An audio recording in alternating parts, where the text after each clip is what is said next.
Just start the show that way. There you go. That's an idea. That's what I'm in the mood for. Let's see. Let's start here. Let's go to Mike. Mike, you're on the air in Dexter. Oh, Mike. Hey, we hear from Mike like every day. Yeah, Mike. Yeah, I appreciate you. I appreciate it, man. I enjoy talking to you. Hey, what's the deal with Leno, man? You were 100%. Oh, right. my God. 100% right. I don't know how long you predicted it would take, but it didn't take fucking long at all. It was a bombshell this weekend. Well, it shouldn't surprise anyone. First of all, the guy who's getting, screwed the worst is Conan O'Brien. It said on the front page of the paper today, the New York Post and the Daily News, it says, walk show, furious Conan ready to quit NBC in Leno mess. Now, first of all, I said to you from the beginning, I couldn't believe that NBC, whoever these executives are that make these kind of decisions, which is a big decision, why they would take a guy who's number one at 11:30 and move him to 10 at night, and then bring Conan in, who had trouble beating that Craig Ferguson guy. What are you thinking? Like, why, if Conan can't beat Craig Ferguson, why would he be able to beat Dave Letterman? And why would you want to switch, like play it out till it's fried? And then, and what is the, they said that Conan was going to leave. They were afraid he'd leave. What are you losing? Yeah. Well, I think Conan had one great thing going for him. Everyone figured he's the next guy. And who knows, if he came on at 11:30 against Jay, he could take Jay's entire audience. He had that going for him. It was this idea that maybe he could take Jay's entire audience. The problem with it is he can't, because we saw what happened when he was on 11:30. He's got one card to play. Which is? They're saying that he's now threatening he's going to leave NBC. If he leaves NBC, I think legally he's entitled to some big payout, because he would be losing The Tonight Show. He was guaranteed The Tonight Show, and if he didn't get The Tonight Show, they owe him something like $45 million. Right. So if I was him, I'd leave. But he's saying now he's threatening to walk out and go to another network. Now, if I'm another network, I don't know, they're saying Fox might be interested, but really are they? Well, even Leno was saying that Fox was interested in him. Yeah. Well, I don't know. I mean, I don't know what salary, and I don't know really. Conan is damaged goods. The only card he can play right now is to say, look, the reason I did poorly on The Tonight Show is I had a bad lead-in. I had Jay Leno at 10 o'clock. The network as a result, the local news stations all tanked. Right. And my lead-in was minuscule. That's the one card he can play, but I don't think anyone's going to buy it. Well, I don't know how he Well, yeah, I guess he does. Yeah. But, the person who's sitting the prettiest is Jay Leno. Well, yeah, I mean, it looks like well, not really in my mind, because he went on at 10 o'clock and failed. Now he's a failure. I think he'll do fine at 11:30. Yeah, but you got NBC still wanting to keep him locked up like there's something they could lose if he leaves. There's something they could lose, which is the franchise of The Tonight Show, because, quite frankly, Conan doesn't seem to be able to beat Letterman. And if Conan can't... and it's not even about... But that's what I'm saying. That puts Leno in a good position. Yeah, well, he's... So now they've come up with what they call a compromise. They're going to put Jay on from 11:35 to 12:05. And don't ask me why it's 11:35. I think it has something to do with the local news. And that's a sweep thing, yeah. They make a couple extra bucks jamming in a couple extra commercials from 11 to 11:35. They give that to the affiliates. So at 11:35, he'd come on and do that stupid monologue and then leave. And then Conan would come on from midnight to 1. From 1 to 2 would be Jimmy Fallon. And they're saying they don't know what to do with Carson Daly. Because he's running into the Today Show at this point. Yeah, that basically they'd find something for him to do. Maybe get coffee or something. In the words of... Have you ever seen his show before, Howard, Carson Daly? No. I saw it once in the beginning. Did you? When he was still fat. Yeah, it was a really loose show where it was almost like he didn't really give a fuck, and he knew he was on at like 2 o'clock in the morning, and it was a really disorganized type of show, and he was like, oh, we'll get it together one of these days, but I don't think he ever will. Was it good?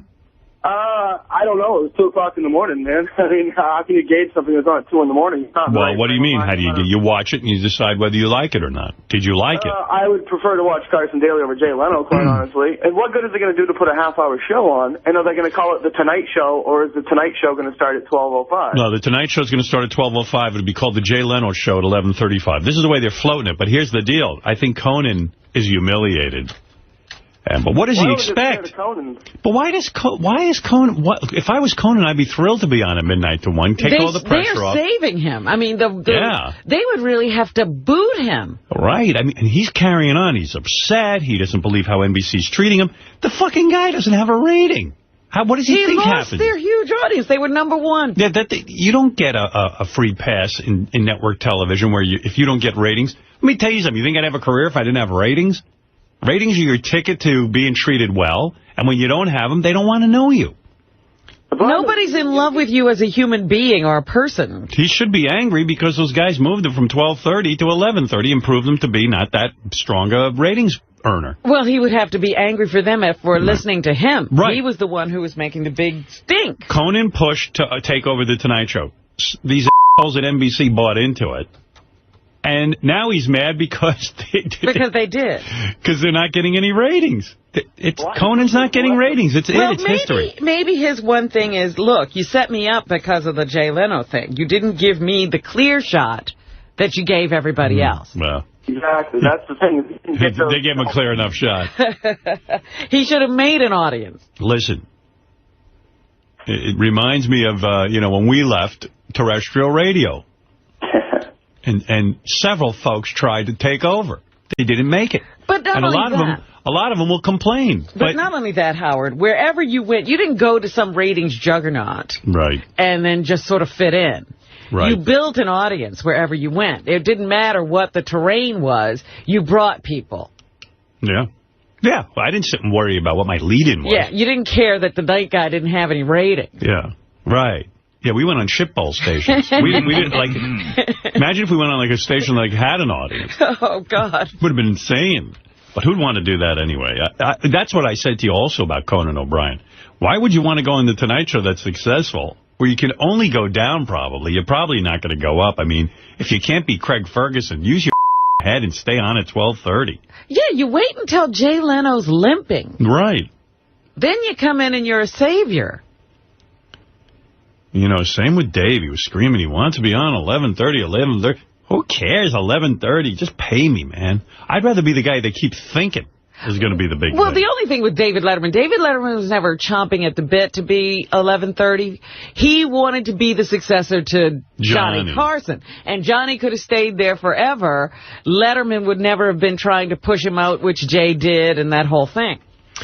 So I don't know what's going to happen, but do you really think Conan is going to get a lot of money from Fox to move over there? I don't. Well, why would Jay Leno take a half-hour show? He does whatever they want. But that's crazy. He's not taking a half-hour show. The half-hour show was announced so Conan will leave. Conan's going to be like all upset. Oh, I see. I'm losing my time slot. Because why would Jay... Go ahead, Robin. Why would Jay let them cut him to a half-hour? He's the guy who owned Late Night. Because he'll have the whole hour back. Conan's not going to put up for it. Conan should go, oh, sure, I'll do whatever you guys want. I have no ratings. And then see what they do, because Letterman really, Jay wants the whole Tonight Show back. Bobo, you're on the air.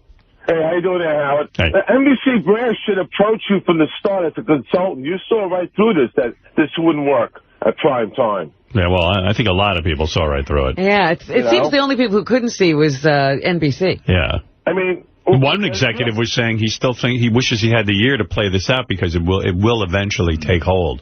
Oh my God. I say keep going. Stick with that line. I like that Conan thinks like in TV, like it's like communism. Like if you don't earn the ratings, you're still entitled to own the Tonight Show franchise. It doesn't work that way. I think maybe what he's thinking was while he, sort of had that terrain to himself and all these years, he was making them a lot of money. Mm-hmm. And that somehow they owe him because of that.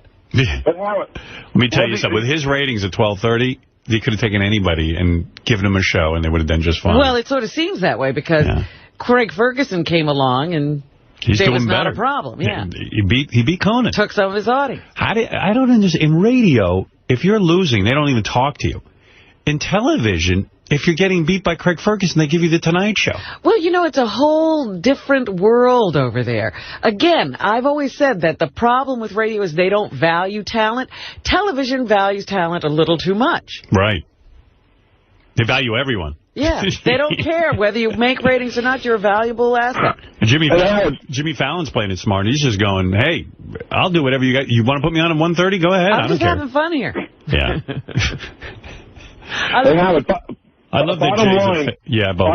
Bottom line, you have good insight of what will work and what will fail, whether it be radio or television. I mean, it's a talent that you have. You were born with it. You just can't go out and learn this stuff. All right, Bobo. Thank you. And one more thing. Listen, you know, Jay stooped so low as to drag Dave down and into the mix by making reference to his recent scandal. Oh, stop it. Okay, Bobo, thanks. How could he not make reference to it? He'd look like an idiot if he didn't. Yeah. Dave, I was thinking, should just kiss Tiger Woods' feet. Absolutely, because Tiger erased him from the headlines. Pittsburgh Pete, you're on the air. What's up, Howard? Hey. Okay, this is not trying to get you riled up or anything, but I feel like Artie kind of fooled you again with this attempted suicide. What do you mean? I just feel like this whole thing is an excuse to take a lot of time off work. That's what he really needs. Yeah, I came pretty close to committing suicide this weekend because I said, you know, I'm kind of beat. Maybe you'll try something and get a little rest. I could use a few months. No, believe me, this is the real deal with Artie. I mean, you know, it's the real deal, but isn't he 0 for 2 in suicide attempts now in life? Well, come on. Thank God I'm not making light of it. No, but thank God he lived. I mean, this was not the kind of thing that... It's a miracle the guy's alive. And the only thing I attribute that to is his unbelievable strong constitution. I mean... And somebody finding him in time. Well, there was not like he was looking to be found. I mean, how he survived this is beyond me. Some people have theories, though, with suicide. If you really want to do it, you'll do it. Well, that's true. Some people have said that to me. Like, if you really want to go, you'll go. But... I mean, my poor Artie, I think he really wanted to check out. And yeah, if you've set it up so that nobody's going to be around. It was an accident that his mother was coming by. Yeah. Fortunately for me, as a mother that's completely there all the time. Yeah. Constantly feeding him and doing everything for him. And she found him. And you're pretty sure that that's all accurate because of what? Oh, my God. What do you mean? I mean, how you seem to know a little bit more on Monday morning this week. No, I don't know anything more than you do, really. Whatever was in the newspaper was pretty accurate, from what I know. And I don't know much else. To tell you the truth, no one has contacted me about anything. In fact, I said to Gary, how can I call Artie? And nobody knows how to do that. Nobody seems to know how to do that either, so... Do you think this will be in his second book? Yeah. I mean, if I was writing a second book, I guess it sure would. I guess that would be the whole book. And if he comes back to the show, is this going to be something he claims as an off-air drama where he was still contributing? Oh, my. I don't know about that. Nobody's thought that far into the future. Although it is a contribution, I don't like that kind of contribution. So where is this going to lead, Howard? What are you thinking about now? You have some time to think about this. Where's what going to lead? I mean, if this goes on for a week... T-shirts. Where are you headed now? Where am I headed? Are you going to bring some people in? Do you want to... Listen, I'm headed the same place I've always been headed. I wake up, I come to work. Yeah. What am I going to do? Last this is week, people say it was great radio all week long. They loved it. Good. Well, listen, I told you. I do the show every single day. Whoever else shows up, it's up to them. Now, Artie is ill. He has he's going through a terrible thing. I mean, I can't think of anything lower than what he's going through. It's got to be the worst. To be that sad, to be that depressed, and go and try to hurt yourself like this and end it all. It's really he's at the pits. He's at the bottom. He's in great despair. I sit next to the guy every day. Robin sits across from me. I sit next to the guy every day. I didn't know he was in that kind of despair. I knew he had problems. I knew he was into the drugs and all that. Well, that's what this tells you, that he wasn't ever letting on. No, I mean, he was in great despair. How desperate he was. The holidays do that to people. Well, I think this has been going on longer than the holidays, but you're right. This was time off. It amplified it. It amplified it, maybe. I don't know. That's something he's got to figure out, and he's got a lot. Listen.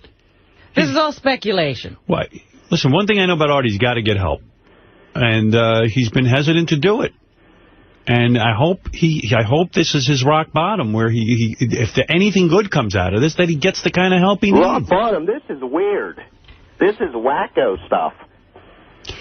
Well, look, you're right. This is something a lot of people don't understand. It's an illness. He's in great despair. And, you know, looking from the outside, you sit and go, he's got everything to live for. He's got great... You know, there's a thing on the Internet, on YouTube, somebody sent me, that someone put together, I guess, a long time ago. And it's to the song Hurt. It's the Johnny Cash version. And it's Artie. It's really very sad to watch. I watched it 3 times this week. Watched it? What is it? It's video from our TV show with the song Hurt, which, of course, was written by Trent Reznor. Right. But they did the Johnny Cash version. And it's stuff about Artie. It's different pictures of Artie. And there's so many disturbing images, because when Artie was, at the time that he was going out with Dana, they take clips of him from when we did the Newlywed Game. Yeah. And Artie looks thin and handsome and happy and smiling and kissing and just connected. And then they flash back and forth between, you know, Artie in recent weeks. Oh. And it is so startling to see Artie deteriorate. We saw him every day, and we didn't look back at those images. This is insulting towards his new girlfriend. That he would do. Oh, please, stop it. Pete, you're out of your mind. You're just reading into everything. Pete, it's just awful what's happened. It's if I tell you, I woke up about 10 times this week in the middle of the night, and Beth goes, "What's going on?" I go, she thought it was the cat, the new cat. That was she was worried it was the new cat. Yeah, right. But I woke up in the middle of the night, and I would think about Artie, and I would think about what he did and what he did to himself, and it just blows my mind. It's just too hard for me to comprehend, because, you know... Well, how could you comprehend? Yeah, you don't know somebody's demons. You don't know what's going on inside someone. And have you ever had a moment, Howard, where you came close to hurting yourself physically, where you lost control of being a human and you just went into a weird state? Not like that. I mean, you're talking a whole different thing that I understand. I don't understand that, and I don't know what Artie needs, and I don't know what kind of help he needs. I don't know anything about any of this. You know, I just do the show, and I enjoy working with Artie, and always have a great time on the air with him. You know what? Medical experts wouldn't know. Right. That's right. They wouldn't. This is an area of the human mind that just, you know, we don't know much about.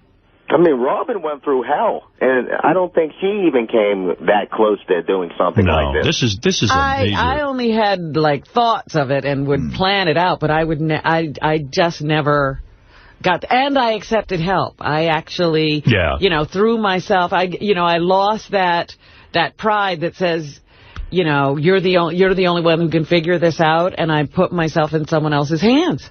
And that's where the blame comes in, where people will blame Artie in the long run if he recovers and he's healthy. They're gonna say, how could you do that? You know, how could the people care about you, etc. Well, I'm not one of those people that blames, because if this is an illness, which it is, I believe, then, you know, it's not like sometimes you're so far gone, it's not like you're thinking, I want a road back, I just want a road out. And, you know, so it's not even like he's in control. Like, it's easy for you to sit there and go... Yeah, those thoughts don't occur to you. You're not ignoring other people. You just can't I can relate to Artie. He's saying, why bother? He goes, I don't see it. I don't see what the point in all this is. That's what he's saying. And he might be forced to go get help or something. What's the point of what? Of life? Yeah. Right. That's what he's saying. So he... I mean, I don't know what he's saying. Weak, where he has no conscience. See, again, it's not a weakness. I think that's a very... I'm sorry, but it is weakness. Well, it is a weakness, but the fact is that he can't control it. Well, a weakness in the sense that he has a sickness. Right. No, that he takes life for granted, that he would... Yeah, but come on, Pete. You know that, that's a rational person speaking. I'm saying that Artie was in such pain he couldn't bear life. I've been in pain. Howard's been in pain. Robin's been in pain. Yeah, well, he handles it differently than you. You're stronger, I guess, Pete. No. I don't know. Is he? Maybe. How strong is he? He smokes pot a lot. Well, come on. Well, that's his anyway, I'm not here to analyze Artie. I wish him well. I hope he's doing okay. And I feel for his mother, because she's got to sit there and see her son deteriorate like this. That's not easy for a parent. So believe me, that's not easy. And this is no picnic, and it's nothing really to be picked apart, discussed, and dissected. It really isn't. Well, that's the whole statement. Life isn't for cowards. Right. It's a tough, you're going to meet some things along the road that you never expected, and, it's how you cope with them that determines, the way you go. But, Pete, for us to sit here and try and analyze Artie, for you to sit there and try to analyze it, you're judging him, and it's you haven't walked in his shoes. We don't even know what's going on. Walked in his shoes. No, you haven't. Not his. You can say that you have your issues and your pain and whatever. You haven't. He lost his father. That was devastating. He was somebody who admired and loved his father more than even other sons that have fathers.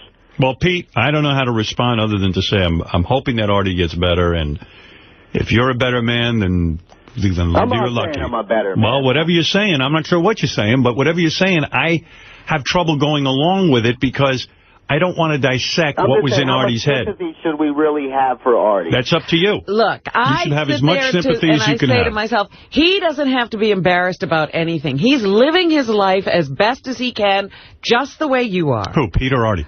Both of them. Oh, okay. But how, I can't tell you how to react to this, Pete. I just know how I'm reacting. It doesn't even matter how you react, Pete. You go ahead and have your reaction. I spent time with Artie. I know you have. And a lot happened that I would never even say on the air. Oh, wow. Right. Fair enough. You two were lovers? And I'll leave you on that, Howard. You guys didn't blow each other, did you? If he wants to talk to you about it, he can do that. All right, Pete, thanks. Bye. Oh, my goodness. Leave us with that, will you? Yeah, Yucko. Hey, is Pete still there? No, I hung up on him. Oh, mother. He doesn't know what the he's talking about. He's just being a jerk off like half the other people on SFN and every other place that don't know what the you're talking about. Yeah. Artie's done so much for everybody, and I'm one of those people, and this is just awful. And it is. It's nothing that we should sit here and pick apart and try and analyze Artie. Right, especially at this stage. We have no idea what's going on. And you know what? Yeah. Even like in the paper, I was reading, like one guy was going, I was surprised. Perez Hilton put up a thing where he goes, Howard or Sirius fired Artie, which wasn't the case. They didn't fire him. And I just said the guy is in such a state to put up anything that could set him off and cause him to harm himself again is really not a good idea, unless you really know what you're talking about. Yeah, and, I even feel guilty for, like, all this stupid shit I said on the roast, but, you just didn't see it coming. Nah, you can't feel guilty about that, Yucko, because, none of us could see this type of thing come. I mean, in a way, I have to say I always knew that this was probably going to end badly, because I knew Artie was in deep trouble and he wasn't getting any help. But, what I would do is from time to time I'd check in with him. I'd say, how you doing? And I'd say, listen, are you going to see this psychiatrist? Are you going to go see this doctor that, I recommended?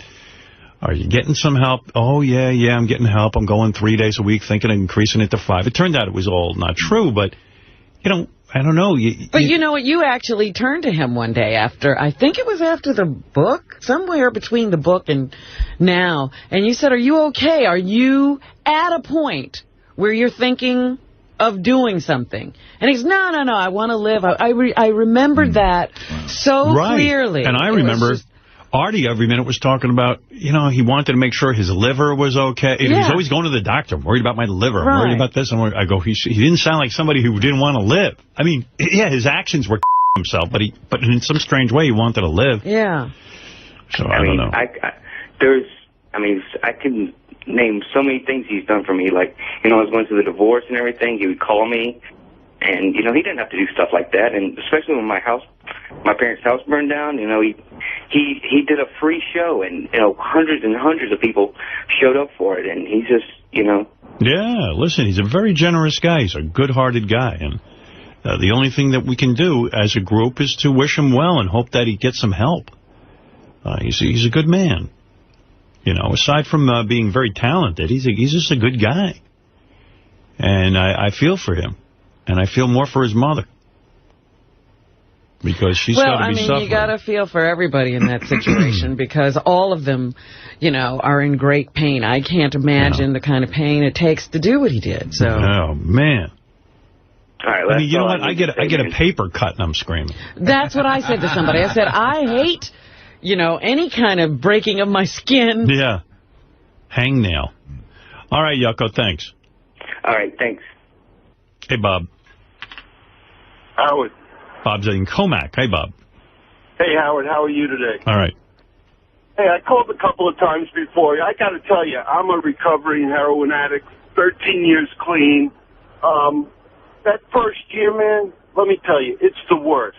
I tried myself, and I got everything to live for. I got a beautiful family, great kids. I mean, the whole 9 yards. And that first year, I went through 5 years of psychology to try and just get my mind straight. And I can totally relate where Artie is at right now. And it has nothing to do with nobody else but Artie. All right. Thanks, Bob. King of all blacks, you're on the air. Yeah, it's funny how when people call up and they go, Artie did this for me and did this for me. But they never talk about what they did for him. Right. Like, you know what I mean? Like, everybody always measures, like, how good somebody is for what they did for them. Huh? Nobody never did anything for him. Well, it's just, but what Yucko was trying to say is that he was trying to describe how good a guy Artie is, and that he was upset with what Pete was saying. You understand? He's trying to demonstrate what kind of guy Artie was. Yeah. But do you actually, I'm not trying to analyze him, I'm not no psychiatrist or nothing, but... You're kidding. Someone told me you were. I think I am like a street kind of psychiatrist, because I don't understand somebody, I hate to put it with money, but I don't understand people that, like, can, like, have money and like, family and like me. Like, how could you ever think about doing something? Like, all right, well, he did. He's different than you. He's different than you. In what way? He's young. All right. King, this is silly. He's not a deep thinker. I know. I mean, I just don't understand why people, are they angry at their self or their life? I don't get it. You are trying to analyze him. Right.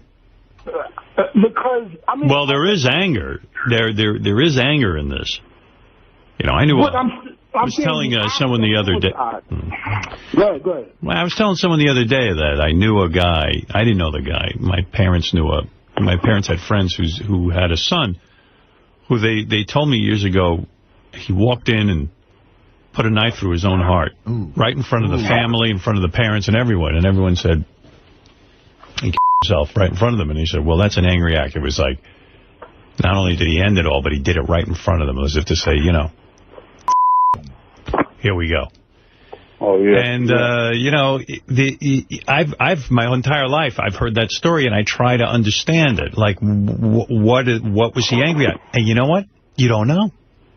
You don't know, but there is a lot of anger in that kind of stuff. Of course it's angry. Well, when I was younger, I used to threaten my mother and tell her I was going to hang myself at the front door. Right. So every time she walked in the house, she'd have to remember what she did to me. Now, she didn't understand what she was doing to me, but I considered it like she was intentionally doing this stuff to hurt me. Yeah, I mean, there's anger in all of this.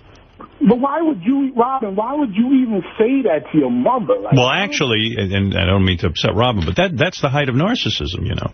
What? I'm going to myself, and I'm going to, and you're going to feel bad you're going to feel bad and think about me all the time. I'll even hurt narcissism is very disturbing in the sense that I'm going to hurt myself to hurt you, and you'll never, ever forget me.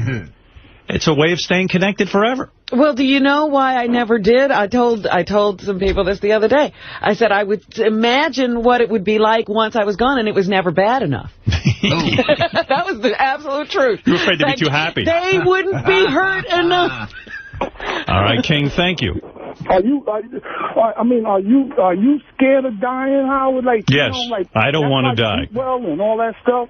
I don't want to die. Listen, first of all, I eat well and take care of myself because I want to have a good quality of life. In other words... You don't even want to have a bad, long life. Well, you want to have a good, long life. I've seen guys my age who look like they're 300 years old and they can't even walk and they're overweight. Already breaking down. Yeah, they're really old people. They look like great-grandmothers, and fathers. People who are, in their 50s. They look terrible.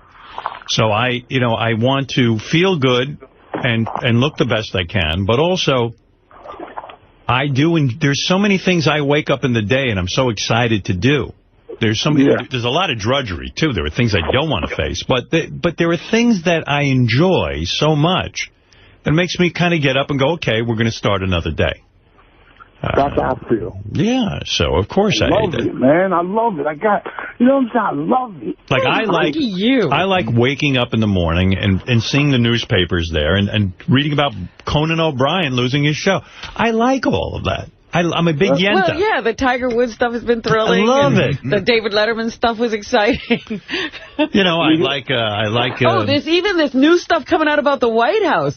And, Harry Reid saying all those racist things. By the way, I didn't think that was that racist. But if a Republican, they made a perfect point. If a Republican had said it, the Democrats would have called it racist. Right, absolutely. So it must be racist. Nah, that's a racist thing, but... Well, what Robin is talking about is... As long as you bring it up. There's a guy named Harry Reid, and he's a Democrat. He's the House, what is he, the House Majority something or whatever. What? No, that's Speaker. Nancy Pelosi. He's a speaker. She's the speaker. He's some big deal. Yeah. And Senator... Democratic Majority Leader. Thank you. Senate Majority Leader, I should say. Not Democratic Majority, Senate Majority Leader. So anyway, the guy, made a statement that if Obama, and I'm just kind of generalizing here, I'm not the exact quote, but he basically said that Obama couldn't have been elected if he spoke like a street black guy and if he was dark-skinned. Well, the quote was, he could get elected because he's light-skinned and he only talks like a black street guy when he wants to. Right. Yeah, that's like Oprah. Like Oprah, yeah. And I don't know about like he has a superpower, a secret identity. I don't know about the light-skin comment. That's completely whacked out and racist, but it's all racist. It's all based on race. But Obama speaks well. That's the only truth in his statement. It's not that he could speak like a black guy. He speaks like an intelligent man. That's why he got elected. Of course, he's an intellect. He's smart. He handled himself well in debates. He had good ideas. That's how come he won. But, the guy who is the representative for the Republican Party, this black guy, I don't know his name. Oh, I forget. Steele. Yeah. He went on TV the other day. I was watching him, and he said something about something, and he goes, honest Injun. And so they got him for being racist, and he goes, I apologize, I didn't know. Now he's criticizing Harry Reid for being racist, and he's going on TV saying honest Injun, and everyone's so racist and race concerned anyway. Why don't we all just get honest and say people are concerned with race? Yeah. They notice race. Here's the definition of a racist. When you walk into a room, you notice people's race. That's not necessarily the case. Oh, I was going to add to it. And you are influenced how you feel about them because of their race. That's a preconceived notion of what that color means. Right. And you don't look at the person as an individual. You categorize them by their race. Exactly. Well, Howard, if I'm walking down the street and I see dark-skinned black guys walking towards me, I feel a little nervous than if they were light-skinned. I can't explain it, but that's how I feel. Well, I know when I see, if I'm walking alone in the street, I see anybody walking, I get nervous. I've seen women walking and I get nervous, but I'm a neurotic. But I'll tell you this. This issue of race is so prevalent. I'm reading an article today by Stanley Crouch, who he says... Oh, he's Uncle Tom. Well, here we go. He says he wants... he can't stand the term African-American. He goes, listen, I'm an American. I'm not from Africa. I got nothing to do with Africa. I mean, well, I've said it was a ridiculous term from the very beginning. What do you call an African who becomes an American? And he wants to go back to the word Negro. He said, I never disliked the word Negro. Well, I don't like that word either. He likes it. Listen to this. That's what got Harry Reid in trouble, though, Howard. He said, he didn't say Obama talks black. He said, Obama can use a Negro dialect when he wants to. So I think when Harry Reid brought in the word Negro, that gets everybody all freaked out. Everybody crazy. And Stanley Crouch is saying, he wants to go back to Negro. He said black doesn't describe. He says, first of all, within the realm of black, there's light-skinned blacks, there's light tan. So then we should go to colored. He says Negro. Or he says he prefers colored because he goes, that's what we are. We're not all black. I personally like chocolate people. Because everyone likes chocolate. How about Niggo? What? Niggo. Niggo? Niggo and Negro. That's a good one, too. If you like it, then go with it. But listen, the way this all got started is everyone was called Negro. And when black nationalism came to the forefront, Martin Luther King used to say Negro. Everyone was comfortable with Negro. And then a man named Malcolm X came along, and he made black nationalism very popular in this country. And he tapped into an angry black feeling, and he said, listen, no more Negro. Now we're black. And people at first, black people, were like, are you crazy? We don't want black was like the worst smear you could give a black person at that time. You never wanted to be called a black nigger. Right. We don't want to be black. We don't want to be black. And then somehow it turned, and then we don't want to be Negroes.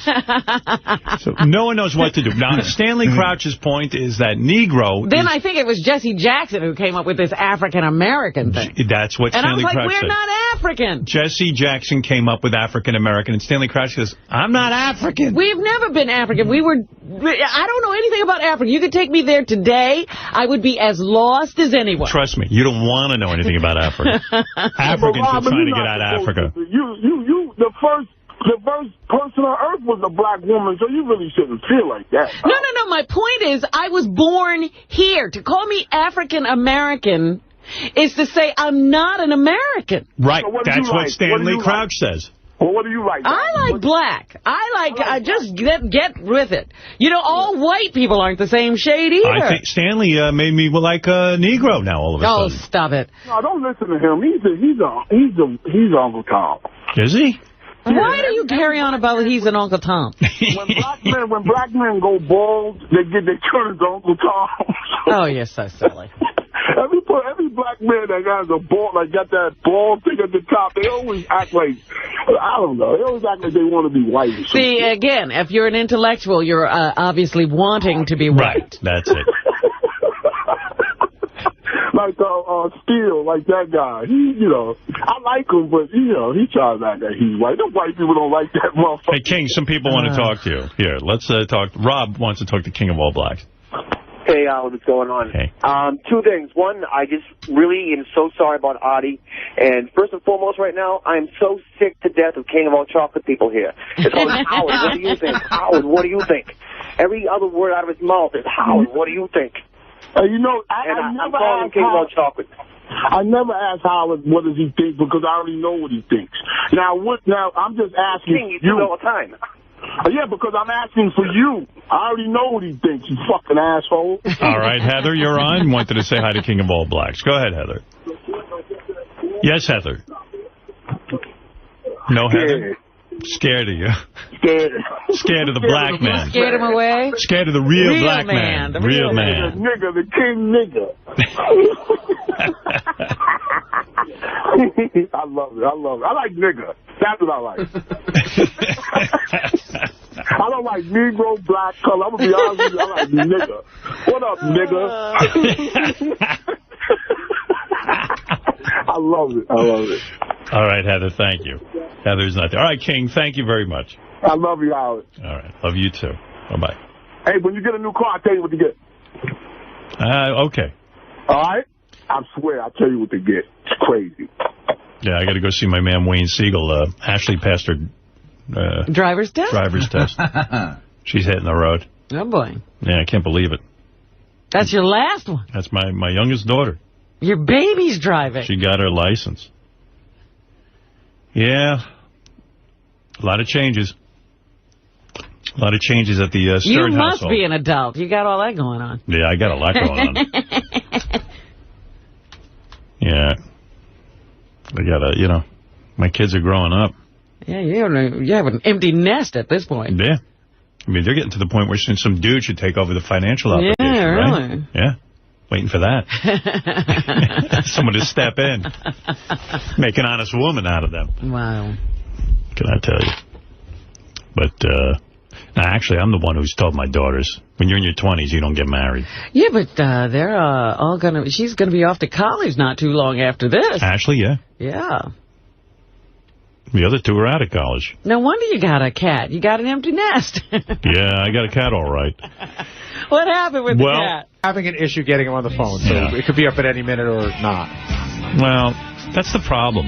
Like, then I start something else, and then he's there. And here's what I heard. I'll tell you the whole Gary Coleman story. First of all, like Gary pointed out to me, Dateline did a piece. Talk about that Dateline piece on Gary Coleman. They talked about just how much money he generated for NBC in the heyday, that there was a #1 show, that it was the moneymaker. And then they found that he was sick and he had to have dialysis and he needed time off. And nobody wanted to give him time off, including his mother and his father, because he was like the cash cow. So he made a ridiculous amount of money. Will said it was something like $70 million. Right. So I'm watching Dateline. Stone Phillips is doing the whole thing. The money's all gone. Right. So they track, like, some money went here, and some lawyer took this, and some, business guy took that. But it got down to the part, and I can't remember what the amount was, but it was, I don't know if it was $4 million or $5 million. It was put in a fund that was untouchable by anybody. It could not be touched by anybody. It was Gary Coleman's for when he turned 21. It was the last of the money that was left, and it was like a pittance compared to what it was. So Stone Phillips uncovers these documents, and it turns out that his mother and his father went to a judge and somehow got the judge to open the account to them. So when he presents the parents, he tells the parents, why did you do that? They go, we didn't do that. That's a lie. That's Gary's lies. Stone Phillips pulls out the documents. He goes, isn't this your signatures? And they're like, well, we needed that money. And it turned out that they used it to buy a strip mall in Vegas that went under. And that was the last of Gary Coleman's money. Wow. Should I feel bad for the kid and everything? And he's not a kid anymore. He's an adult. But, I mean, and when you think, not only was he a kid, but he was a sick kid, and he made all that money for them, and they wasted every dime of it. But then there was an article in the paper how he's in this movie called Midgets and Mascots, and that they used his in the movie without his consent, like a Sharon Stone kind of thing, like where he didn't know they were going to film his even though he was naked. So I told Gary, get him on the phone because I want to speak to him about how do you get your penis on film and then be upset when it's seen. And then some guy wrote me a note, and he says, look, I don't want to get in trouble, so don't use my name or anything, but he goes, it's all a publicity stunt. They go, they filmed the movie, it was a fake rubber penis, and so it's not even his. Yeah. Well, I think he was calling in today to tell everyone to go to the website so we could crash it because he's so mad at them. That was going to be the big... oh, there's Gary. Hey, Gary. Yes. How you doing, man? Hey, I'm all right. How you doing? All right. We were just talking about you, and I said, I really do feel for you because our own Gary 𝗛𝗿𝗍𝗍, was talking about that Dateline piece they did years ago on you where... rightly so, this kid was the Gary Coleman was the #1, when he was a little kid, he was the #1 network draw. Right, Gary? I guess. And he made about $70 million. And then Gary used to go around as an adult screaming, hey, my parents took all my money, and everyone was kind of like, hey, Gary Coleman's crazy. But meanwhile, he wasn't crazy. Dateline did a piece. Well, he should have had some money. He should have had some money. And, in fact, Gary, I guess the last $5 million you had to your name was put in a special place where the judge said it would absolutely be protected for when you turned 18. And then somehow your parents wrangled that $5 million and spent it on a strip mall, right?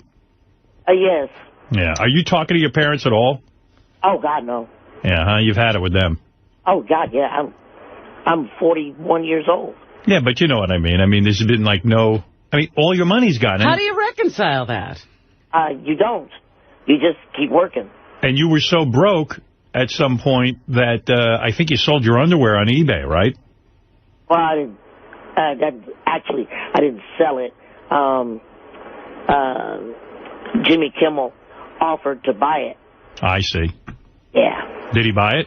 Oh, yeah, he bought it. It's hanging up in his studio. And also that whole situation with that woman you married. Are you still married? Oh, yeah, I'm still married. Yeah, but your wife's been, like, not giving you sex and all No, that. he hasn't been offering. No. Well, it's not that. It's just, you know, we're very private people. We just do what we do. Oh, that's right. You don't have sex with your wife. That's right. I forgot about that. It's not her. It's him. She's been begging for sex. Why, Gary? How come you don't? I forget the story. Why don't you have sex with the wife?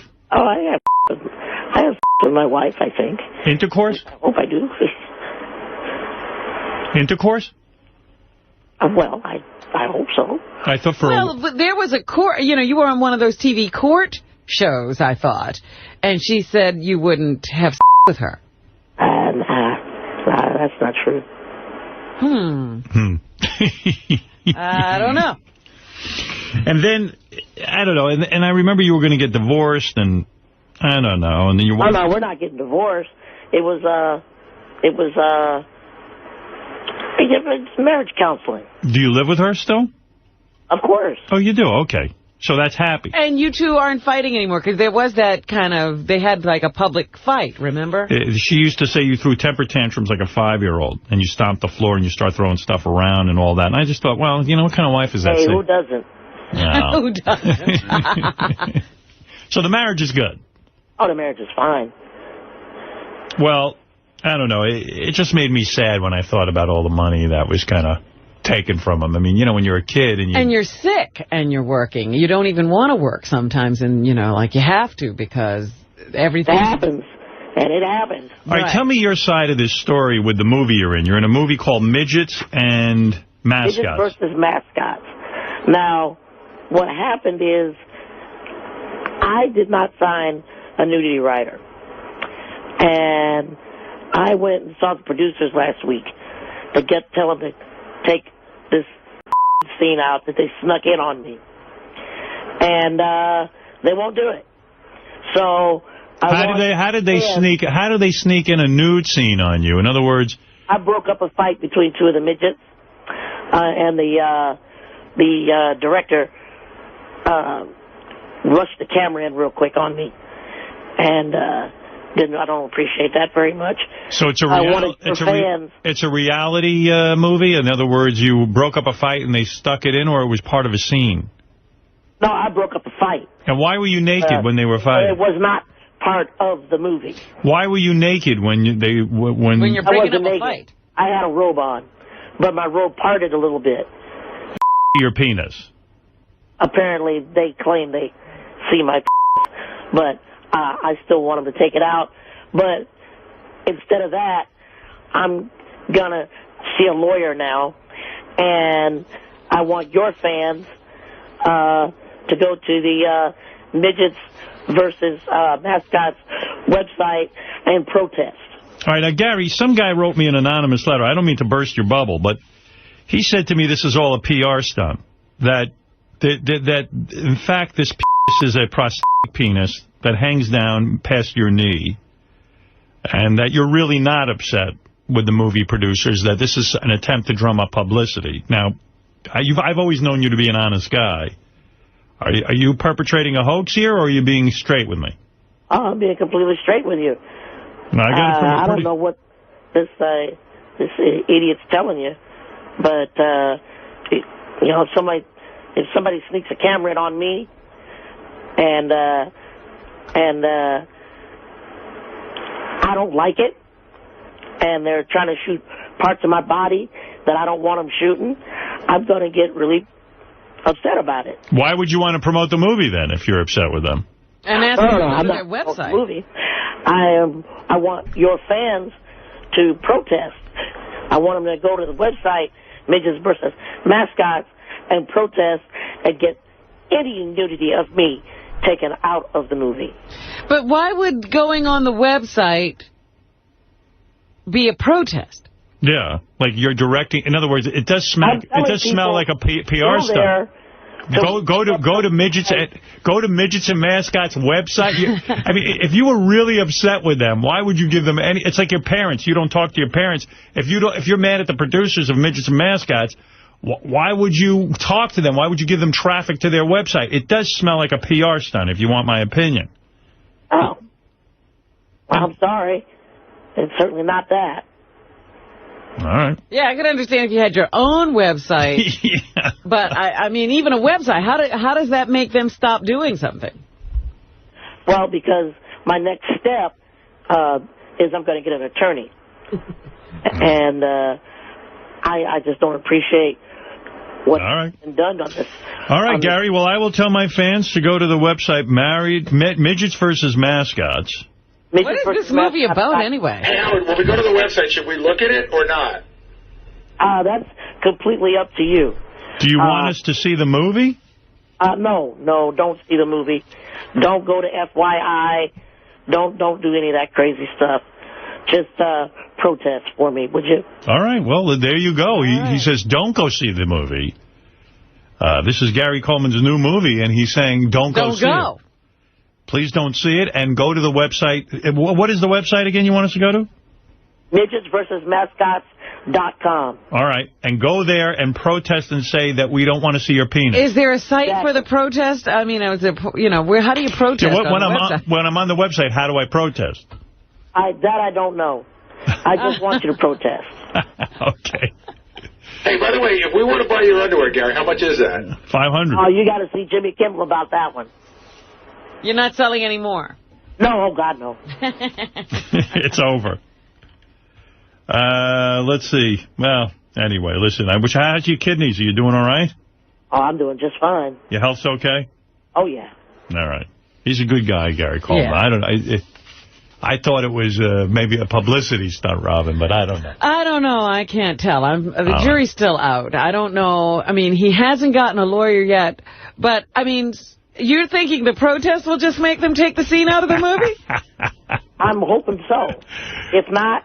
Gary, it doesn't sound like a good plan if you really want to know my thoughts on it. If they see all that traffic to their website, they're going to think, hey, this was a good idea. Yeah. Nah, don't worry about that. Don't worry about that. And don't worry about nothing. All right. All right. And are you still doing security work or no? No, not at all. No, none of that. No. Good. All right, Gary. Listen, best of luck, and we'll all go to MidgetsVersusMascots.com. All right, thank you. You got it. All right. Gary Coleman, everybody. Thank you, Gary. That is one Mamie phone call. I don't know, man. Oh, my goodness. I don't know what he's up to. Fascinating guy. I guess he's promoting his movie. I don't know. So you're going to go to the website, Robin, and do what? I'm going to try to protest, but I don't know what I'll find when I get there. Wow. Because I'd hate for Gary to have to get a lawyer. That was pretty bizarre, wasn't it? Yeah.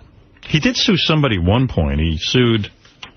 Well, he sued his parents. Well, yeah, he sued his parents, but he also sued the Broadway musical Avenue Q. Why did he sue them? Oh, he never followed through, but he threatened to sue them because he was parodied in the play. Oh. He didn't like his presentation. I see. Yeah. I mean, this could be a bad thing. I did say on the air, this is funny, this made it onto the air, but I did say how I thought it was kind of low of whoever the person was that called Page 6 and reported on Artie's. I knew it was going to happen. I knew the Artie story was going to come out. You know, you just figure someone's going to squeal. But this is weird. I mentioned on the air that whoever did that to Artie is a maggot. And then someone picked it up on the CW 11. Howard Stern expressed his anger at the New York Post for printing a story about his sidekick, Artie. I wasn't angry with the Post. No, you didn't malign the Post. It's funny how these guys get stuff wrong. I didn't malign the Post. I didn't say I was mad at the Post. I understand that's what the Post does when they learn of news. You said the person who had insider information and gave it. Yeah. And by the way, I know who the maggot is. You do? Oh, yeah. This is wild. You know, the news came out on TMZ. Now, this is just weird. The maggot who called TMZ. This is just so bizarre. Gary gets an email. Whoever the guy was used Gary's email address as a fake address. Really? When he wrote to TMZ. Gave his name as Jane Doe. Right. And you have to put in an email address. Like, you say what the story is, you have to give an email address, and he gave my email address. Wow. Right. So when TMZ wrote him back, they included the body of his letter. You know how when you reply? And so that came to Gary. So, yeah, it came to Gary. I have it. I know who the rat was. Wow. And the guy really should be fired because he has a very professional job. You know, you always wonder who these people who rat stuff out. So this isn't just some, like... Oh, no. No, so I know the name of the guy. And the rat, I know, is listening now. You could just tell the rat knows the show very well. Yeah, and by the way, I'm not going to give your name up. I don't know why not. I should, but that's so not cool, dude. But we know who you are. Well, the other thing is, it's like, when I looked at it, you don't even get paid for it. No. Like, what's the joy of reporting that news? He even gave details they didn't even put in the paper that I didn't even know. TMZ actually didn't report most of what he said. Right. Wow. And this guy has a trusted job that really is supposed to have confidentiality attached to it. And I don't know, man. It's pretty low. Maybe, I don't know. I don't know what the job is. Does he sometimes need these people to do things for him? Well, I'll let you read it and you decide. All right. But he even gave them the name which he was registered under and everything. Wow. Yeah. So he just gave up everything, gave him access. Gave it all up.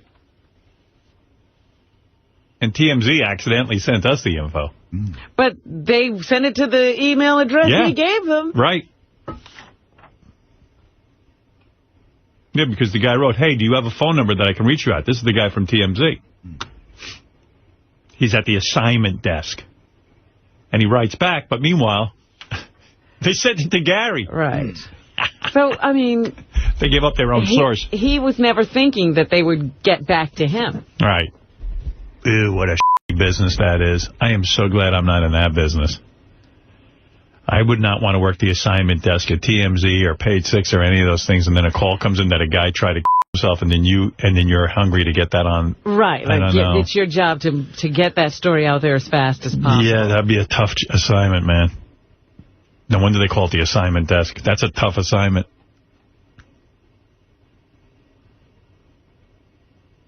Did I finish playing the CW11 clip? Nah, I guess it doesn't matter. Who cares? No, we didn't. You stopped it when they said... Lange's suicide attempt. Stern said on his radio show he's angry with, quote, the worm who leaked the details for money. Page 6 claims Lange's mother found him covered in blood on Saturday after he stabbed himself 9 times. Lange, who's had a history of drug abuse, is still in the hospital.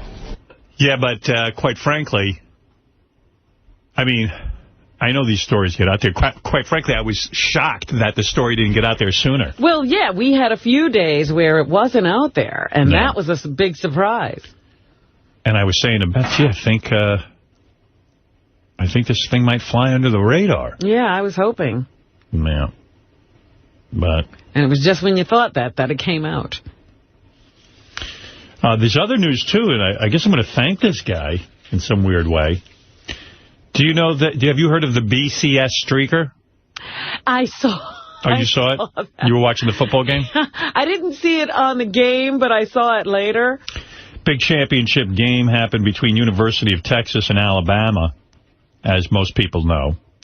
Guy goes running out into the field, masked man with big like kind of heavy-set guy. He definitely didn't have the body for that outfit.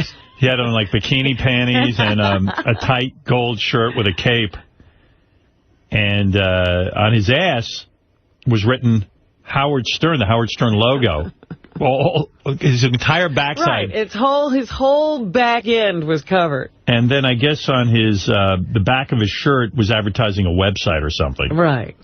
Which was what he was associated with. But I don't know how we got the Howard Stern mention as the other part. Yeah. Do we know that guy? Well, I guess he's a fan. I don't know who he is. What's his name, do they say? Many fans caught a glimpse of what happened to be a BCS streaker on Thursday night, but it was some kind of twisted superfan wearing a skin-tight yellow outfit and black underwear.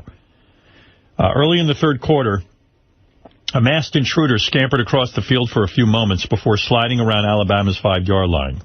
He advertised some porno website on the back of his shirt, and a Howard Stern logo covered his backside. Thankfully, security That's called advertising. That's right. Thankfully, what do you think makes a bigger impact? That, or when they run that commercial from Sirius with me, with Elvis and Michael Jordan? Well, that's a really good commercial. That is a good commercial. And so I have to say that commercial has a bigger impact. I worry about that commercial doing the right thing, though, because some guy said to me, called me up, and he goes, I don't know if you know this. This is somebody I know. But they were showing a commercial praising you. He thought it was a commercial for just, like, excellence. He wanted to get me a copy of the commercial. He didn't know. I go, it's for Sirius. Of course I know they're doing the commercial. I know. A couple of people have said that to me, too. And I don't think they mention Sirius to me. They just say, I saw this commercial the other day talking about how great Howard is. Well, that's why, I mean, if anyone knows anything about TV advertising, which, don't forget, I went to college for this. And I learned... You're an expert. I'm an expert, so you can ask me anything you want. But I learned that with TV advertising, someone's got to see an image... at least 50 times before it registers. Like, there's a couple of commercials I like. I have no idea what they're for. I say that all the time. If I really like a commercial, do I know what the product is for? Like, I'll give you an example. What's the commercial, or what's the product? Like, we're hyper-focused on the Sirius commercial, so of course we know what it's about. Right. But there's a commercial on TV now. I don't even necessarily like it, but it catches my attention every time. And they have Charlie Daniels playing the violin, or whatever he plays, the fiddle. I saw that last night. Okay. I've seen it 100 times, at least 100 times. I cannot tell you what it's for. I know what it's for. I'm trying to think. Wait a minute. I want to see if I can remember, because I just saw it last evening, and then he throws down the violin to some other guy, and he walks away, and I don't know what the product is. What is it, Fred? It's for Geico, and I agree with you. It's like, I'm going, what does this have to do with insurance? It has nothing to do with it, but my point is that in order to know what a commercial is for, the average viewer needs to see it like 100 times. That's why. I will never know that's for Geico. Right. But you would eventually, like I'm getting curious enough now. If Fred hadn't told me, I would have said, this time I'm paying attention. Well, I was just about to say, Geico should never go away from the gecko. Because that's perfect. I always know that the gecko is Geico. Well, Geico always has this weird advertising mentality, too. They don't seem to stick with one plan. They go from, like, the voiceover guy and Joan Rivers. Yeah, because they get sick of the Midget, commercial. and then they do the gecko, and then they do the Charlie Daniels thing. It's like they're all over the place. Well, they get sick of the commercial, but we haven't even been exposed to it. Do you watch the commercials? Is a series? Are they still running the Sirius commercial or not? Yes, they're still running. I think it's going to run right through football, right through playoffs. That's good. Have you seen the series of commercials with the Vikings doing everyday chores? No. Has anybody seen that? Yes, I have. It's a bunch of Vikings. They're, getting haircuts. Oh, yes, I have. Do you know what it's for? Howard, they're on TV day and night. It's a bank. See, and you don't even know the bank, so that's my point. They're on day and night. It's a series of them. I hate them, by the way. Capital One? Good, Robin. See, I guess it did get through to her. All right. Well, it got through on some level. But that's because they've been doing that for a long time. That's why we got to thank this guy, because let's cut through the bullshit. This guy's streaking and sticking the Howard Stern logo on his ass. I think that that's called product placement. It's free. It's free advertising. So very nice. I don't encourage this kind of thing. It is against the law. But if you're going to do it, thank you for doing that for me. And I don't know the guy's name. I'd certainly give him a big kiss on the tuchus. On the tuchus. Now listen to this. Cell phones may protect brain from Alzheimer's.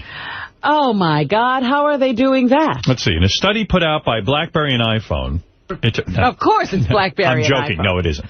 I'm joking. But it does suggest... Remember when cigarette companies did do it? used to put out... they said, we did scientific research, and it turns out you're not going to believe this. Smoking actually cures cancer. Smoking is good for your health. It's healthy for you. There's no signs that it could actually hurt you.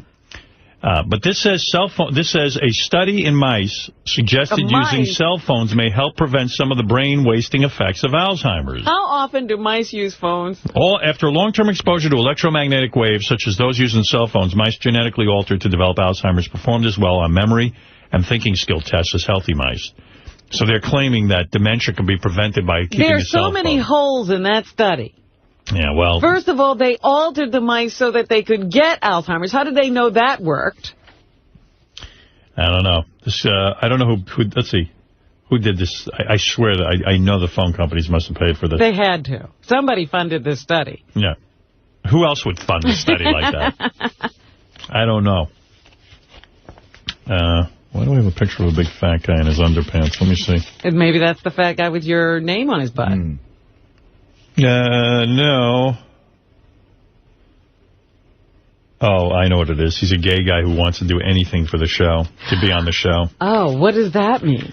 I don't know, but he wants to do any kind of gay stunt to get on this show. And he even says, you know, I'll do anything. He goes, and I know it's no big deal to do.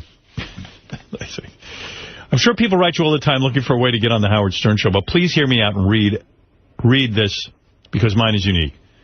My best friend is flying me to the East Coast Sunday, March 14th. I'm desperately trying to find a way to meet Howard Stern and the crew. I'm 24, I'm gay. I come from a strict Catholic family. 380 pounds, fat boy, willing to do anything the show can dish out to get me on. And I mean anything, from a gay stunt to getting pepper sprayed. You name it, I'll do it. I've heard people get shot down in the show before. They're already gay. I don't know what the I've heard people get shot down on the show before because they're already gay, so having them do a gay stunt on the show isn't funny. However, I disagree. Yes, I'm gay, and my family knows it, but that's all they know. I live a private life, and I feel doing a gay stunt would be just as bad for me as a straight guy. Oh, yeah, sure. One suggestion I had is, since I'm a fat boy, my stomach hangs way over my pants. I once had a chubby chaser ask me if he could lube up underneath my stomach and blow a load in there, to which I said no. But I think that would be very funny to do on your show. I wonder if Sal and Richard would the guy's stomach and blow a load in there. Get in here, boys. There's a request. It's my lifelong dream to be able to meet Howard and the crew, although I'm extremely shy. Doesn't sound like a shy guy to me. No, not at all. I'm willing to suck it up for the show. I've attached a recent picture of me. And then he gives his picture.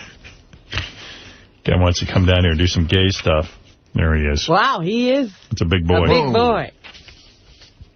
That's a big gay boy. Here he is dressed up like a woman. It's funny because I said to the guys, anybody got anything they want to do with this? And the only guy who replied to me was Sal, and he had like 50 gay ideas for it. Really? Yeah. What are his ideas? Oh, my God. I should have printed those out. He had like an endless list of thoughts about what this guy could do. But I don't have it right now. Nobody's coming in, so nobody cares. They are right now. That's right. Let's go to George. George, you're on the air. Hey, how you doing, Howard? Hey, now. Hey, just in case you hang up on me, leave me on hold, man. I'm not able to listen to your show, but on hold only.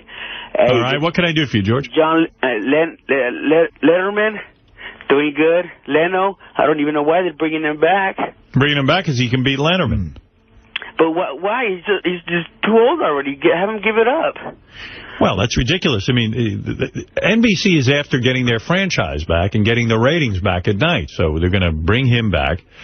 It says on the front page of the Post today that Conan is angry about this and livid. We got to read this article. I love that they said they're, like NBC has proposed this thing, and apparently they've been in negotiation for some time, and they've given each of the performers the weekend to think about it, and then they'll come back to the table today. If I'm Conan, what's to think about it? You better take whatever they offer. Conan's not laughing. He's walking. The Tonight Show host is sick of the way NBC is treating him as it prepares to move Jay Leno back into the 11:35 time slot and is ready to take his act somewhere else. First of all, where's he going to take his act? The guy who wants those dismal ratings? That's what I'm saying. I mean, whatever Fox has on at night, I'm sure is less dismal. Oh, yeah. Number two, if I was Conan, I'd say, gee, thanks. I just f***ed up at 11:30 and you guys are willing to give me a show back. And if he goes to then he would be starting at 11 o'clock. Maybe he's thinking what I need is a jump on everybody else. And Fox is putting on 11, they're putting The Simpsons back on. That's high ratings over here in California. Yeah, I'm sure The Simpsons do very well. Let's see, where's the rest of this article? The peacock ruffled Conan O'Brien's feathers, and now he's ready to fly the coop. Yeah, that's a good time to fly the coop, when you're least needed. Why would Conan fly the coop now? Obviously, he wasn't thinking straight when he asked to have the Tonight Show. Yeah. If I was Conan, I would have said to myself, wait a second. I'm on at 12:30. I'm not beating the guy on Channel 2. What's his name? Craig Ferguson. I'm not beating Craig Ferguson, who has a foreign accent. He's not even American. He's not even American. Like, he doesn't even know what Americans think is funny. And he is beating me. Why would I want to go do the Tonight Show and lose? What if I lose all of Leno's... I mean, that's how I would think. I'd say, listen, I'm assessing my own abilities here. I'm being realistic. They're happy with me. They want to keep me. They think they've got something here. I heard they were paying him like $10 million a year to do the 12:30 slot. Yeah, something like that. Give me $10 million and let me just coast at 12:30 at night. Not really, it doesn't even matter what I do. And I'm a happy camper. Who wants the pressure of taking over the Tonight Show? Am I crazy? Unless I know I'm that good. You know what? Again, why do you want to piss off Jay Leno? He's the #1 guy. Yeah. Doesn't make any sense. The Tonight Show host feels like the red-headed stepchild of late-night TV after NBC's abrupt decision to cancel Jay Leno's show at 10 o'clock after just 5 months and return the car-loving comic to O'Brien coveted 11:35 p.m. slot. This level of shittiness was not expected, one source said. He's done a great job for NBC. He moved his entire staff. He moved his family to L.A., and 5 months later, they repay him like this? Repay him like this? This source must be a high on acid. He moved. That was the big sacrifice he made? Dude, the fact that they're willing to keep him. Most people, if they go on for 5 months and their show tanks in the ratings, they're out. Yeah. Period. You're done. They're actually talking to you and trying to make some concessions. I was longer than Chevy Chase's show. That's right. As it stands now, the source said Conan would be happier somewhere else. Well, you know what? Where's that somewhere else? Home? The pompadoured host has many options, including a move to Fox, which for years has been looking to create its own late-night show. Well, go ahead. Hire the guy. Yeah. Take your chances. Do it. Well, maybe that'll be interesting. Maybe, Conan can take away some ratings from Leno, but I don't think so. I don't know. It doesn't seem to be going that way. I just think if they put anybody on at that time, they'll do the same thing. Just people watching what's on.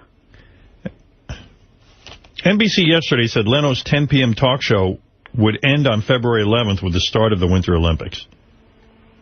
Network chairman Jeff Gaspin confirmed that he was pushing a new late-night arrangement. Leno at 11:35, hosting a half-hour show. Conan at 12:05, hosting the 1 hour The Tonight Show. Jimmy Fallon's late night would then be pushed back to the remarkably late or super early hour of 1:05 in the morning. Now, you're claiming that they just did this to make Conan go away and that they're going to give Leno the hour. Because I'm thinking if Leno's only on for a half hour, he needs half the staff. Yeah. Well, it needs half the... But what they're going to do is they're going to embarrass Conan into leaving. Because Conan's got too much pride. Yeah, but I was just thinking, John got a writer's job, and if he's only on for a half hour... No, Jay's got to keep John because Jay feels guilty because he took John from this place. And so, like, that's... Jay... He's got job security. John's like... like every company... Tenured. Yeah, you take a retarded guy in and you take him under your wing and you give him a job. That's John. My goal is to keep Jay, Conan, and Jimmy as our late-night lineup, Gaspin said. He characterized the plan as a compromise that gives Leno what he wants, his old time slot back, and lets Conan keep the title of The Tonight Show. The only reason letting Conan keep the Tonight Show title is he contractually owns it for 5 years. Right. They'd have to pay him. Some moron gave that away, too. Look, some Looney Tune was in charge of all of this. Yeah. I hope and expect that before the Winter Olympics begins, we'll have everything set, Gaspin said. I can't imagine we won't have everything set by then. If I was Conan, I'd leap at this opportunity. Is there a chance that they could lose both of them? No. Leno is like a retarded, loyal dog who will stay. I mean, Jay's the guy who goes, I'm making a lot of money for the network, but I want less money. I don't want to be paid a lot of money. What human being on the planet wants to be paid less money? I mean, there's just something wrong with the guy. And that still doesn't endear him to them. No, they fired him anyway. They say, okay, asshole, you know what? You're not worth that much. We don't have to pay you that much. Right. Jay Leno is a moron. He is. He's an asshole. I know that. That he actually said something about NBC in his monologue finally is amazing. Well, he said he wouldn't mind moving over to Channel 11. They'll take care of him over there. Good, then move. Conan O'Brien's rep, ran out the door and said, I'm going to go work for Jay. No. Conan O'Brien's rep, Leslie Dart, last night said that only that Conan has made no decisions yet. Conan's not operating, according to one insider, on their timetable. He's not going to be stampeded. This came out of the blue. Is he kidding? It really came out of the blue? The guy's tanking. Has he not looked at the newspapers, seen his ratings? He's a great guy. I like Conan a lot. And I like doing his show. Have been shocked. Yeah, I mean, I like doing his show, but don't be shocked. I mean, dude, it doesn't, you know what it was? He was at that 12:30 slot doing terribly. Nobody cared about ratings. Yeah, and he was like, well, why all of a sudden do you guys care about ratings? Come on. I've always done this poorly. Yeah, I always did. I had infomercials beating me. He did. And then, like, all of a sudden he's in shock. He goes, well, wait a second. That's not how things work around here. The Kaboom guy was beating him. Who? Billy Mays. Billy Mays was. The Kaboom The guy. Kaboom man. Kaboom guy. ShamWow. Shammy. ShamWow. What was it? ShamWow. ShamWow. Yeah. ShamWow. Well, it's pretty amazing. ShamWow. He also did OxyClean. The real-life soap opera involving NBC's late-night personalities has been comic gold for others in the business. NBC's Saturday Night Live poked fun at the Suits and 30 Rock during Seth Meyers' Weekend Update segment. It was reported Thursday that in the wake of poor ratings for the Jay Leno show, NBC will move his show back to 11:35 p.m. time slot and then start Conan O'Brien Tonight Show at midnight, though it's a little weird to start the Tonight Show at a time when it's no longer tonight, Myers said. Well, that's true. That's right. It's the morning show. Yeah, how could it be the Tonight Show when it's no longer tonight? At midnight, which is at 12:05, which is the next day. It's a pretty good thought. Like that. Well, I thought it was funny that they were just going to push him back and let him keep the name. That's crazy, too. Yeah, I like that they gave Conan the rights to the name. So retarded. Well, it's like the biggest, this is the biggest, dumbest mistake in television history. How do you give a guy the rights to the name, your franchise name? I mean, when you don't even know how he's going to do it. Wouldn't it be contingent upon his success? Peacock executives have been fighting. And poor Conan. I mean, the guy had like this whole image of like, wow, if Conan ever got on in prime time, he'd be a monster. I don't know how he got that image, but he somehow had it. Well, NBC acted like that was the case. Yeah, they bought into it. They were like, we can't lose this guy. We got to get rid of the #1 guy because we can't lose the guy behind him. Right, because if he ever came on against Jay, that would be curtains.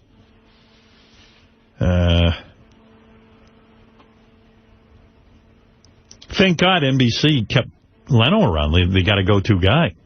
Imagine if Leno had gone to Fox. Well, they had said that they did not want to lose him under any circumstances, so I guess somebody was thinking a little bit. Some of the guys who are experts on, imagine being an expert in TV. I mean, aren't we all experts in TV? Well, John Hein is. We have our own TV expert. Well, a lot of the TV experts are saying that Jay Leno comes out smelling like a rose in this because, no, he doesn't.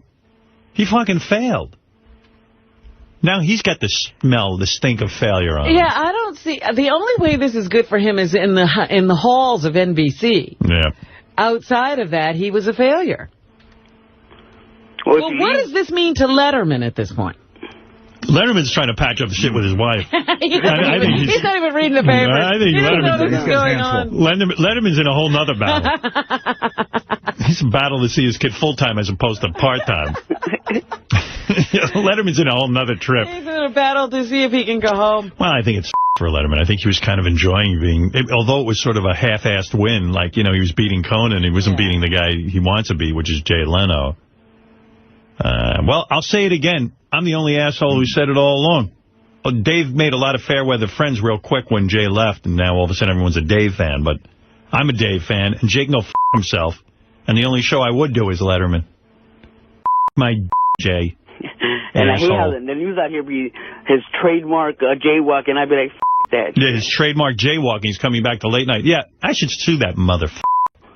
And how about TMZ? Are they doing that Jew game? Oh, yeah, I saw that. Well, they did credit, at least. I mean, they said Howard invented Guess Who's the Jew. Are we going back to Guess Who's the Jew? Are you preparing that, Fred? I am preparing one. So maybe I'll have one for you this week. All right, excellent. Yeah, that thing, I was like, wow, we better go claim our back. Everybody's doing them. Are you sure you want to? Yeah, I like Guess Who's the Jew. I always did. All right. Peak executives have been fighting a losing two-front war since giving O'Brien the Tonight Show job. Not only has Leno's 10 p.m. show been weak, but CBS's Late Show with David Letterman has consistently beaten O'Brien. I can't believe that Conan would really be shocked that he's losing his job. I mean, you lost for 5 months. It's a pretty fair indication the audience isn't warming up to you.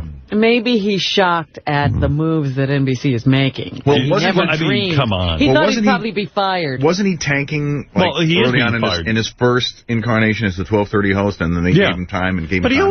But he always anyone who went up against Conan didn't do well. I mean, Conan didn't do well. So maybe he figured that they were going to give him another chance. That's why I couldn't figure out why they did this in the first place. I was like, you're banking everything on Conan.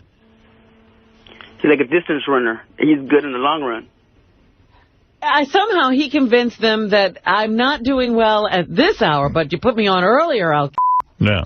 Yeah, I mean, it's crazy. Usually, if you see a guy, he's on at 12:30 at night, and he's getting like a 10 share, and he's beating everyone's pants off, you go, all right, we're going to replace him. We're going to replace Jay. This guy's the hot new thing. But Conan wasn't even the hot new thing. Show was rather depressing. With the drummer sitting there. Everybody looked up. He'd rather be on the road with Bruce Springsteen. Everybody looked like they wanted to be. He's always taken off when there's a gig around. I mean, how much fun could it be if the guy's always leaving to go run off with Bruce Springsteen? Especially when Bruce can barely decide if he wants you in his band or not. The second Bruce calls, he's out on the road. That's why he brought back Andy. And Andy left, too. Andy came back with his tail between his legs. Well, yeah, they were all sort of limping along. Andy didn't do well out on his own. Right. If I was Conan, I'd blame Andy. I would just go, look, I was great without Andy. I brought him back in, and now I'm cursed. Get rid of Andy. Don't get rid of me. My low ratings are Andy. Let me just get rid of Andy, and everything will be fine. Hang Andy out to dry. That's what I would do. Well, the only card Conan can play, I mentioned this earlier, is to say, well, Jay's lead-in was so poor at 10 o'clock that he lost all my ratings for me. So how do you give the show back to him? He's the one who it. Yeah. Let's give the show to someone else. Let's give the show to the cast of Law and Order. They seem to be able to get a good lead-in. Because Conan can say, hey, my lead-ins were so bad with the news, that's his only saving grace. Maybe he could tell Fox that. And since Leno was really the reason the affiliates were bailing, it wasn't Conan. The affiliates were upset with Leno's performance. But Leno is getting a reward. Right. Yeah, Conan's probably like, hey, Jay didn't do that well either. He did worse. Get rid of him. Nobody's leaving because of me. The news shows are usually the biggest money makers for local stations, and, of course, Jay had lost all the revenues for them, so... And if Jay Leno leaves, does he still have to pay off his contract? And then he'll just get paid by another contract? Jay doesn't care about being paid. I'm just a good guy. I just want to be on. I just enjoy it. I don't even want to make as much as Dave. You know what? It's called job security. Yeah, some job security. Moved you out anyway, asshole. He's such an asshole. Even that whole thing about he doesn't want to get paid what he's worth. That's just a remark. That's a remark of an asshole. Yeah, I make enough. Yeah, what is this, communism? What do you mean? You're generating X millions of dollars and you just want a piece of it? What person in their right mind wouldn't want to be paid more money? Somehow you get some perverse pleasure about the number 2 guy making more than you. I'm Amish. It's like you say, why wouldn't, if there's like radio and television, why wouldn't you want it?